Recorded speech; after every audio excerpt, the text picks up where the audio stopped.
Seth Meyers. This is Late Night. We hope you're doing well. And now, if you don't mind, we're going to get to the news. President Trump was set tonight to address the country with Fox, NBC, CBS, ABC, Fox News, and CNN all carrying the speech live.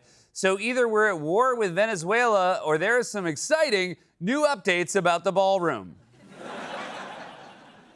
Tonight's three-hour season finale of Survivor on CBS was set to be interrupted by President Trump's primetime address to the nation in part of his continuing quest to never let anyone know what happens on private islands.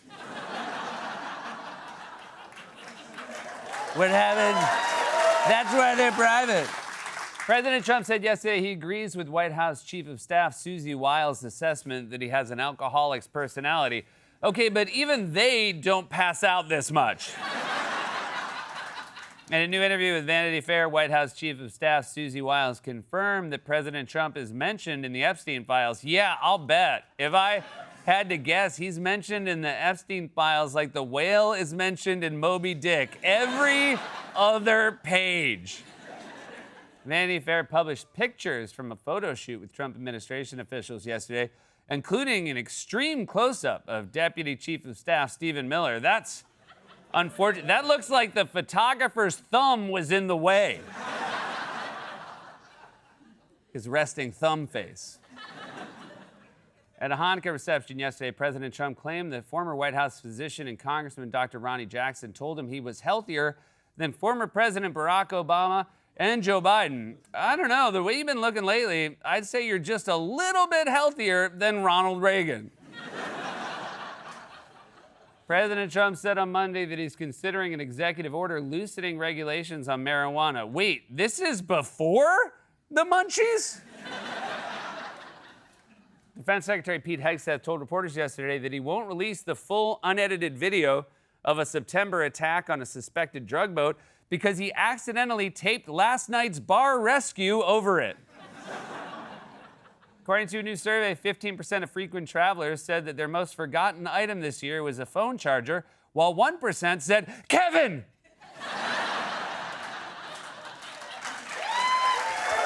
You know, once I'll forgive. Twice? Twice. New York Governor Kathy Hochul announced on Monday that 3 New York City casino projects have been granted gaming licenses, or if you really want to gamble in New York, sit down on the F train.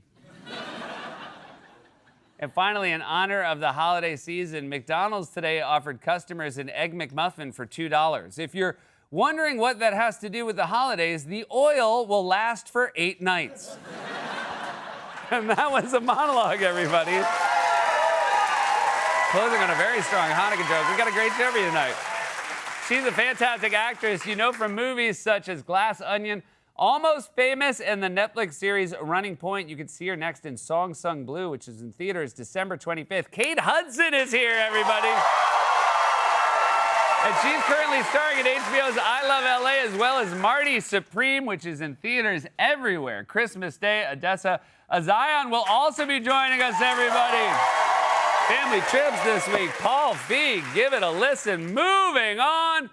The Trump White House is in damage control over an explosive new article in Vanity Fair in which some pretty nasty things are said about the Trump administration by a radical, left-woke Antifa Democrat traitor. Wait, sorry, I'm reading that wrong. Donald Trump's current chief of staff. For more on this, it's time for a closer look. By now, you're probably well aware of everyone in Trump's orbit: the vice president, the attorney general, the health secretary, and the deputy health secretary, RFK Jr.'s brainworm. But you might be less familiar with the current White House chief of staff, Susie Wiles. Wiles rarely talks or appears in public, except for that one time she was spotted standing behind Trump in the Oval Office and making a face like Daniel Craig just accused her of murder. Well, look what we have here. It turns out the perpetrator of this nefarious act was Miss Susie in the Oval Office with a rolling pin. It wasn't me. It was my lookalike, Paula Deen. By the way, that photo was taken from an Oval Office meeting earlier this year. She looks like she just got an eye transplant from Rudy Giuliani. They're all yours, Susie. I don't need them anymore. I got a brand new pair from Spirit Halloween. The whole thing was covered by my insurance. It's not a HMO, it's an HMO. Oh, no, Rudy, you done it again. Anyway, the point is, Wiles never talks in public, but she is one of the most important figures in Trump's second term. She's so important that Trump has started giving her a new nickname. So, Susie Trump, do you know Susie Trump? Sometimes referred to as Susie Wiles, Susie Trump. She's the great chief of staff. Where's Susie? Susie, come on, Susie. Look at Susie. Susie's the greatest. Getting real lazy with the nicknames. He used to have bangers like Little Marco and Lion Ted. Now he's just giving people his name. It's like if you got a job at Chipotle and your new boss said, I'm kind of known for coming up with good nicknames, so from now on, you're Mike Chipotle. You'll be working with Jeff Chipotle over here, and that tall guy over there with the curly red hair and clown makeup, you probably guess what we call him. Ronald McDonald? Oh, no, that's good, though. We call him Mark Chipotle. Also, can we go back to this? Where's Susie? Susie, come on, Susie. Dude, you never sound older and more out of it than when you're asking where someone is. He sounds like he's in a hospital bed hallucinating about an old flame. Susie, where is Susie? Dad, who's Susie? My first love? We met in Paris in 49, but you met Mom in 44. I don't care about Mom. I want Susie. Susie can have you for all I care. You're no catch. I'm going back to my puzzles. Just when are you gonna die? The point is, Wiles is so important to Trump that he has bestowed his name upon her, although he might take it back after an explosive interview. Vanity Fair released a stunning new interview, a series of interviews with Susie Wiles, President Trump's chief of staff. Susie Wiles offered a stunning assessment of the central characters in the White House, starting with her boss, saying President Trump has an alcoholic's personality. As for Vice President Vance, Wiles says he's been a conspiracy theorist for a decade. Wiles also had words for Elon Musk, who she called an avowed ketamine user. In fact, he used so much ketamine around the office, we had a nickname for him, Elon Ketamine.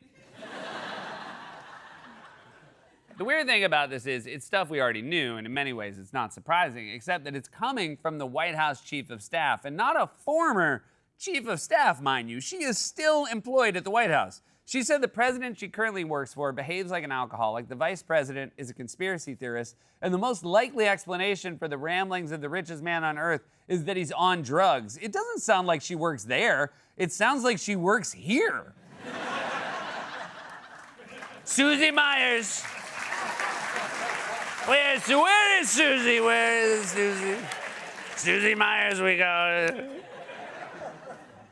She unloaded on the most powerful people on earth like she was the drunk coworker at the office Christmas party. I'm gonna tell you one more thing, JD. He does wear eyeliner. And the confessions did not stop there. Some stunning new admissions from White House Chief of Staff Susie Wiles, including acknowledging that President Trump is score settling with recent prosecutions of his political enemies. She also spoke candidly about the president's inner circle. She called Elon Musk an odd duck. Russell Vought, architect of the Notorious Project 2025 and the head of the Office of Management and Budget, is a, quote, right-wing absolute zealot. She goes on to talk about Attorney General Pam Bondi, for instance, saying that she whiffed initially in the first months of this administration with her handling of the Epstein files. She does acknowledge the president himself is in the Epstein files, but not doing anything awful. She says the two men were sort of young, single playboys together. I didn't think it was possible to make Trump's relationship with Epstein sound any worse, but Susie Wiles did it. You're not helping Trump's case by saying he and Epstein were playboys together. That's like saying, oh yeah, I was friends with Hannibal Lecter, but only because we're both foodies. But Wiles and the Trump team didn't just do interviews, they posed for glamour shots. Everybody was on board, everybody knew the drill. When the photographer, the Vanity Fair photographer, went to the White House, we were there the entire day. We were camped in the Roosevelt Room. There are individual glamour shots for J.D. Vance, as well as Trump's top advisor, Stephen Miller, Press Secretary Caroline Leavitt, among others. This looks like a still from the pilot episode of Suits before they were all recast. They all thought they were gonna look so cool, and while they were posing for these glossy photos, their colleague was bad-mouthing them. This is like if you pose for a high school yearbook photo thinking you've been voted most likely to succeed, and then when it came out, your superlative said, most likely to his pants at lunch. But now, of course, this crack team of brainiacs are claiming the interviews they participated in and the photos they posed for were actually part of an elaborate hit piece. This is, unfortunately, another example of disingenuous reporting, where you have a reporter who took the chief of staff's words wildly out of context, did not include the context those conversations were had within. I'm sorry, what context would make these quotes sound better? When Susie said the president had an alcoholic's personality, she meant it as a good thing. Alcoholics have to be smart and resourceful so they can find places to hide their alcohol. At one point, Wiles even tried to deny she said Musk was a ketamine addict, but her denial only made things worse. Wiles is blasting Vanity Fair for quoting her. In her interview with the New York Times, Wiles took issue with the quote attributed to her about Elon Musk's drug use. That's ridiculous, she said. I wouldn't have said it and I wouldn't know. But the Vanity Fair reporter, Chris Whipple, quote, played a tape for the times in which she could be heard saying it. Don't deny saying something if you were recorded saying it. That's like if I said, I've never taken a closer look at anything. I only take one kind of look from a respectful distance.